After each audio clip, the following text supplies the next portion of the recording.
Hi. Girlfriend calling. I'm filming now. Can I call you back? We are recording this.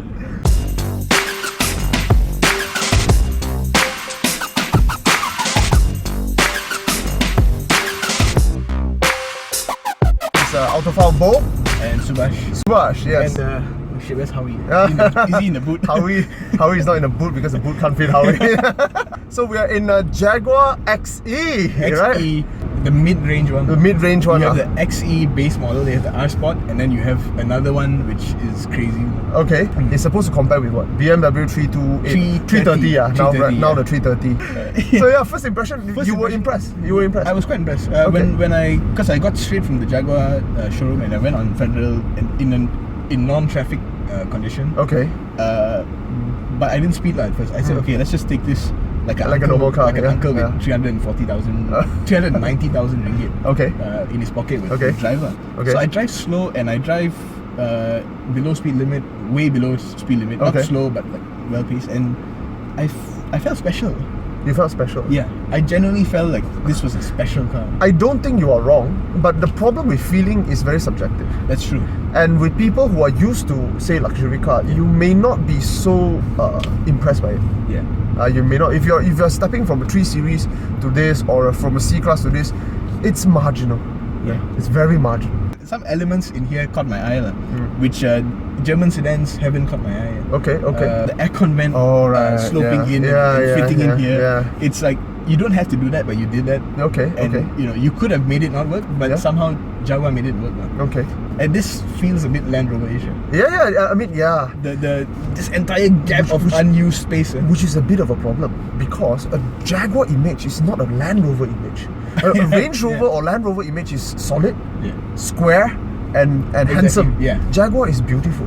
Curves. Yeah. So it's a little bit of a maybe schizophrenia going on here. Their formula has failed for too long, and then they have to shift towards the Land Rover. Yeah. But yeah, that sense of unused space. Okay. It's quite brave, it's quite brave. But I have to agree. I agree on this point. What designers, especially Japanese designers, are very uncomfortable with unused space. When they see a giant block of nothingness, they worry. They have to chrome it, do something about it. Go into an XJL. You see a wood trim this big on the door, and that is the most beautiful thing I've ever seen. Right. Yeah, it's amazing. So it's a sense of flair and confidence in your design that is missing in a lot of Japanese designers. Even Germans. I think Germans. I think Howie would disagree. Howie he would say that that's because they've been doing it for so long. It has to be like this. But I think the Germans just don't have the flair. Yeah. They will look over their shoulders. Hey, what are they doing? Oh, that's a good idea. The Q7 actually. That's a good idea. But I have to raise this. I remember we were in the XV. Yes. And we were pointing out how the interior was not matching. Yes. This one looks like it matches, right? Yeah, but it does not. You look at the when you look properly, if you look at the chrome, this chrome and this is different. And this is different from this. Oh no, I cannot take this. So yeah, that's first impression. Performance. Okay, I have to say, they all use, every model of this XE uses the same engine, same 2-liter, mated to an 8-speed ZF. Yeah. The tuning performance. they definitely did something to the tuning. Okay. Which you can feel even in drive in sport mode, and especially when you start playing in the pedal shifters. Because I feel it's not a direct link. Like if you're coming to a corner and you shift down twice, it sometimes refuses to follow you. Modern Jaguars, the connection between the driver and the car, there seems to be a disconnect.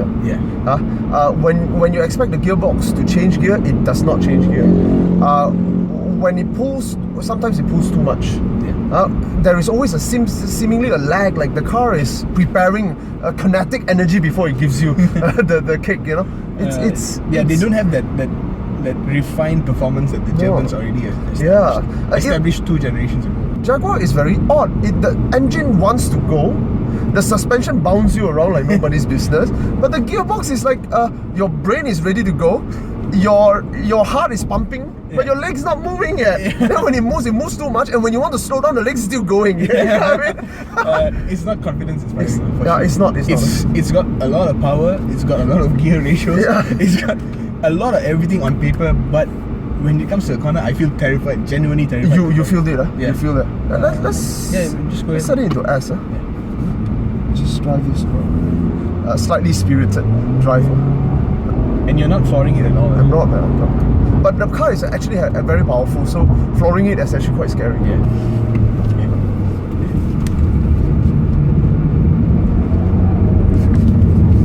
Okay, more fun. But you had fun, yeah. You had fun, right? Well, I will have to say it's more fun than the other day in the Jaguar. It handles quite well, actually, I have to say. Yeah. It's convincingly powerful. You know? It is very powerful. Its suspension actually is not too bad. On a normal drive, it's a bit too twitchy for my liking. Right. But when you do a spirited drive like what we're doing right now, it's actually not bad. It's actually not bad. It's suitable to do. It's suitable to asshole speed. Yeah. It's asshole speed. Yeah, I feel this could teach BMW 3 Series owners a bit of lesson.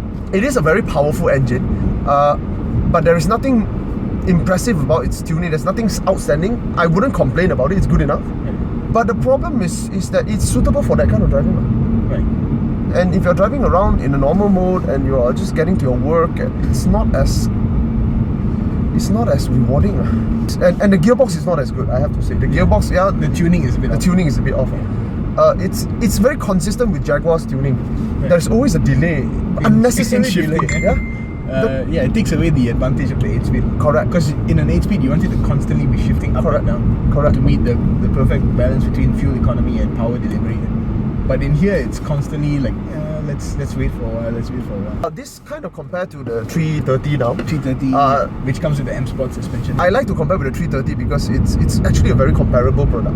Right. Because power-wise they're so close, and both are very aggressive tuning. Power-wise, let's cut it some slack. It's roughly the same, basically. Yeah, it's roughly the same. Two very competent company produce two very competent car, but one is a winner.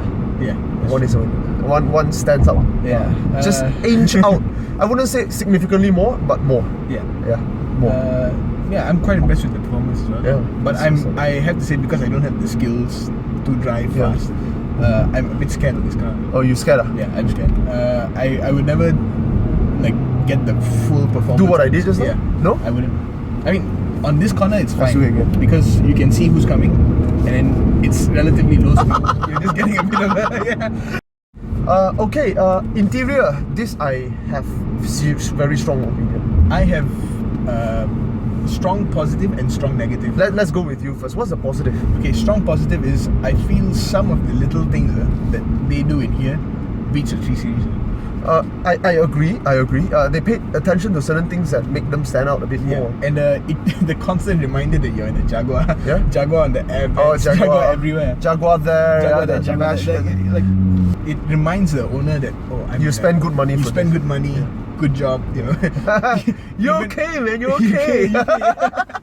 So interior wise, I agree with you. It has more flair than most German. Yeah, it has a lot of flair. It has a lot of flair, Sure. and it has a lot of Big Brother trickle down effect from the XJL. Yes, You see how it rainbow curves. lines, The way it curves, and the way it convex in. It's no other car does this. You realize that no other car does this except the XJL. The only problem I have is in the XJL it's more convincing because the car is much wider and much bigger. Right. Here, it makes you feel a bit claustrophobic. Yeah, it's like, okay, let's take that and put it here. Oh no, not enough space. Okay, then the bad things is I think the fit and finish is not up to par. You think so? Par You think so? For Okay. a car of this price. Okay, this is right at where your leg is, isn't it? It's You're constantly like whacking it. And stuff it's like almost cheap plastic. You can press on it and it moves about half a if you centimeter. use your hand and you push it out, it actually moves out. Moves half a centimeter. Yeah, which right? means there's no screw. Not over here. enough screw here Yeah. to keep it in place. And you get a lot of that. It's not just that; it's here as well. It feels almost It's on the door, Japanese. The door. and also underneath the airbag here. Yeah, you can pull it out. Yeah, I mean, I'm not pulling it out to see if I can break Yeah, it, yeah, but I just but put a finger underneath. you can and feel I the- can feel it. It's not secure. Yeah, it's not secure. Screwed in. In Jaguar's defense, you know all this melty plastic parts not fitting very well. In Jaguar defense, a Jaguar from the period of 2000 to 2005 has plastic that cracks by itself. Yeah, Jaguar S Type, I have a piece of plastic in the front totally cracked. The one that covers here totally cracked. Well, I don't see it with XF, so I think that's good news. Yeah, Jaguar, you improve. You're just about 25 years behind the Japanese. The biggest complaint is the backseat. Yeah. In the 3 Series, It's so much better. yeah, it's so much better. Even though they're in the same class. Yeah, leg room at the back it feels one class down. Yeah. That's the problem. Not just leg room, I mean like you're saying, Headroom at the back is one class down as well. It's not touching my hair. It's pressing against my head. That's the difference there. Yeah, it's leg room. I mean, if you don't sit at the back and you buy this car, it's okay. Yeah. If you're using the back as a second trunk, it's okay. Yeah. But if you really consider bringing people around in the back, this car is not going to work. Yeah. So final thing is the value. Final thing is the value. I think This is where I have to say, I agree what you said just now. A lot of people has this perception in their mind that Jaguar is one rank higher than Mercedes-Benz, BMW and Audi, isn't it? yeah. It's not lah. What is wrong with you? It's not. They are comparable product with comparable pricing in their competitive markets. Yeah. In fact, this base model is a little bit cheaper than the 320i in the UK. In Malaysia, I think that's the problem. Jaguar Land Rover Malaysia presents this car and they price it at a way as if it is one rank higher than an equivalent Mercedes-Benz. To give an example, 320i sells retail officially for 240. 40, Yeah. A Jaguar XE entry level retails for 340. 340. What? Yeah, walao. Ayo, I don't know. I have to be a Chinaman here. Seriously, walao eh. Contextually speaking, a 330i goes for 290. 300, 290, yeah. 300, 290. Yeah, 300,000, let's say. Yes, This one is 400. Yeah. That's our take on the Jaguar XE. If money is no problem for you and you're really indeed looking for an entry level, Yeah, I think if you are convinced by this car, if you test it out, you go inside, you sit in the back, you're happy with the space, and by all means, by all means. I mean, if money is no problem for you, I would say if 100,000 to you is whatever, it's 10 ringgit. Yeah, it doesn't make much of a difference to you. Then this is a very good product. Yeah. I am very convinced by it because it does a lot of things well. It has a flair. If you genuinely love car, this is a lovable car. But the 100,000 is difficult to justify. Yeah, it's true. That's a good way to end it. Yeah, I think we've covered it. I think Jaguar did an okay work. Not bad actually. If the pricing is very similar, I think it's okay. But of course, Jaguar's reputation, and we still have to wait and see. Reliability issues, things like that. I think it's a good product. It's convincingly competitive. Yeah. But Jaguar Land Rover Malaysia, maybe you should look into really reducing the price. I think it's not justified. I'm just happy that because I knew you would come here and you'd tear this product apart. but I tear it apart and it stands on its own. Yes, exactly. That's it. Thank you very much. Come and get it.